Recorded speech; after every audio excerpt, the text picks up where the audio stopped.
Hello everyone, welcome to the second episode of Tech Updates with Nupesh. But before getting into that, I would like to thank all of you for the warm welcome that you gave to my first video.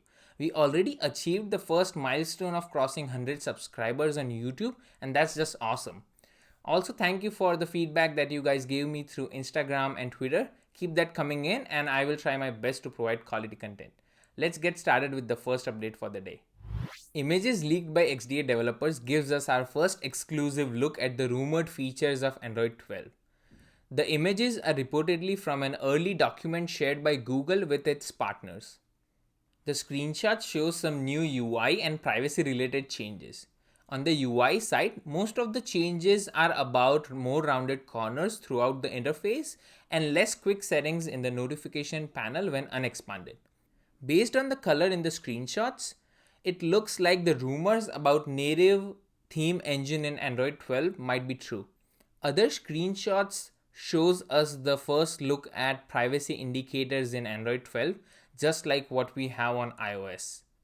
The privacy indicator shows up in the status bar when any app is accessing camera or microphone on your device. You can also see more details about which apps are actually using those by tapping on the indicator in the status bar. It's nice to see that Google is finally catching up to Apple on the privacy front, which is always a win for us, the consumers. Personally, I have not used stock Android that much, and that's the reason I'm really interested in seeing how other OEMs like Samsung implements these features in Android 12. This one is for all you 2016 and 2017 MacBook Pro owners out there. If you are noticing that the battery of your MacBook is not charging above 1%, then you're probably part of the small number of customers that are affected by a battery issue. You should update your macOS version to the latest Big Sur or Catalina update and check the battery health section for any maintenance warnings. If you see one, contact Apple support and they will replace your battery for free. Yes, you heard it right, for free. After checking the eligibility of your device. Apple Maps fans can now rejoice because Apple is bringing the user reported incident feature, which was made popular by Waze back in the day and brought to Google Maps in 2019. This feature, currently available on 14.5 iOS beta, will allow users to press the report button or ask Siri to report incidents like accident, hazard, and speed traps. I have a question for all you non-Apple Maps users out there. Will this feature make you switch to using Apple Maps? For me, it's a no. Starlink Internet opened up their pre-orders to public. If you are wondering what is Starlink, it is a satellite-based internet service created by SpaceX. It enables access to rural or remote areas where connectivity has been an issue forever. Now the users are able to put $99 down as a deposit and get a coverage date. That date could be in 2021 or even 2022. Yes, your pre-order could take months before it's fulfilled. On top of that, the deposit does not guarantee you service.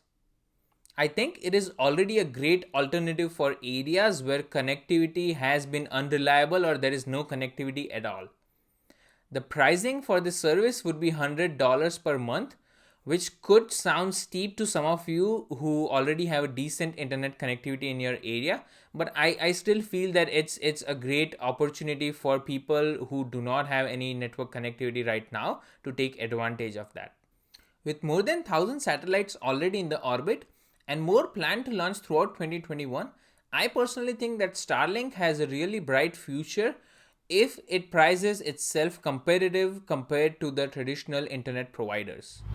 Have you ever blinded yourself by opening an app or a website that does not support dark mode when most other apps do? Turns out Google had some services which did not support dark mode in 2021, but that's changing now. Google is apparently testing dark mode for desktop search. So if your computer has dark mode on, chances are your search will be dark too. It is currently in testing phase and we do not know when will this be available more broadly. Google Prompt two-factor authentication UI on Android is also getting the dark theme, which is always a welcome addition.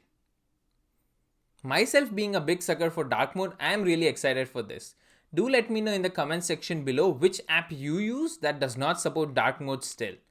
That's it for this episode. Thank you everyone for watching, and do share this with your friends and family, and also consider subscribing if you want to see more content like this. See you in the next one.